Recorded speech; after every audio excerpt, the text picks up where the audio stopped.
سلامونه او نیکې هیلې خدای دې وکړي چې روغ جوړ وئ. دوستانو نن درته یو کیسه کوم. دا کیسه د دنیا یو مشهوره شهزادګۍ باره کې ده. دا هغه شهزادګۍ ده چې روس یې د دنیا غټ ملکونو کې شامل کړی و.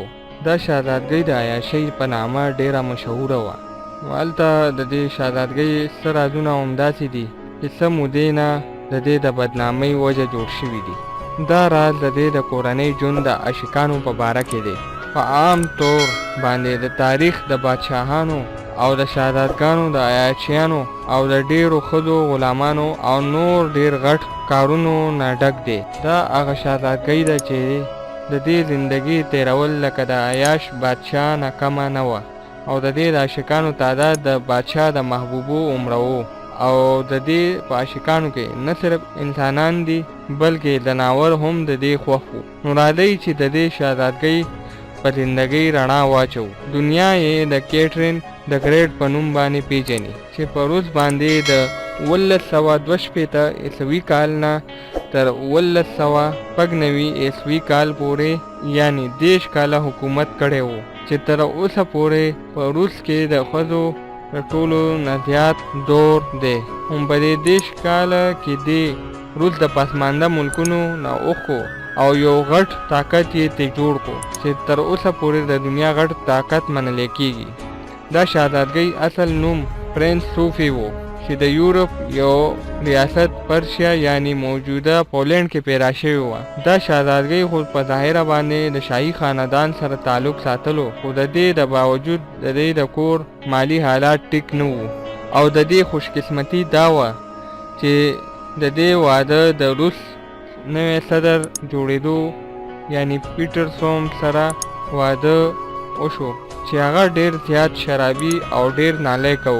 د واده نه بعد صوفي د پرشیا نه روس ته لاړه او کیتھلیک مذهب یې قبول کړو.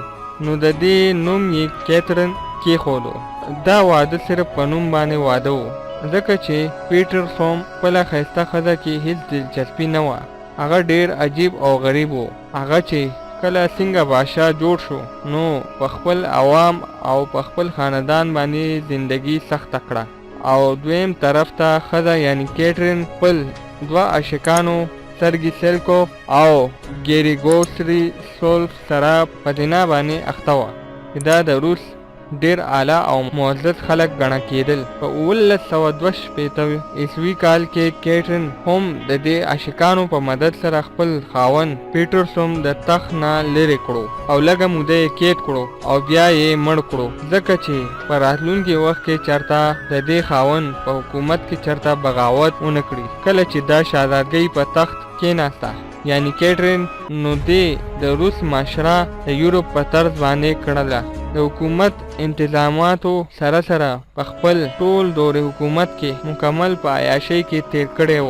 نوې عاشقان به یې جوړول او ښه انعامونه او دولت باران به یې پې کولو. ځمکې نوکریانې او دولت ټول هر څه د دې عاشقانو دپاره موجود ول تر دې پورې چې په خپل دور باندې خپل یو عاشق اونایاتروسکي د پولینډ بادشاه کړو. دا شهزادګۍ ټول عمر د شهوت په کارونو کې تیر کړی و. د دې محل او د شهزادګۍ کپړې او د دې چې کم د استعمال څیزونه وو در دې پورې چې فرنیچر پورې د دې نه پته لګي چې دا ښځه تر کومې پورې جنسي شوقي وه. روزانه به یې نوي عاشقان ول چې د زړو عاشقانو ځای به یې نیولو.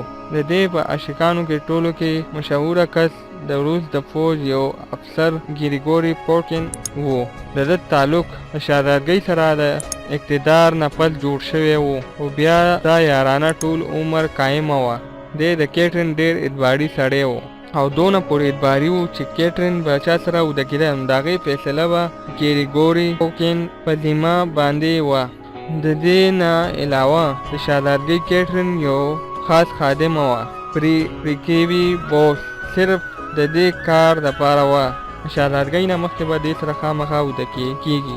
دې به د مختلفو طریقو سره نه ځوانانو جایزه اخیستله او چې چا به د شهزادګۍ جنسي خواهش پوره کولی شو دی به هغه کس شهزادګۍ له لیږلو کنی نو واپس کولو به یې. دا په تاریخ کې د لیډي ان ویټینګ باندې یادېږي. څه موده پس دا ښځه یعنی پریسکوبي بروس د شهزادګۍ یو خاص عاشق سره په ننا باندې ګیره شوې وه، نو دا یې د نوکرۍ نه ختمه کړه او د دې عاشق یې د جلاوطن کړل. د دې نه پس د دې په ځای یو بله ښځه واخیسته. د عیاشۍ او د بدکارۍ په دې دور کې د کیتھرین د گریٹ تر مرګه پورې جاری و.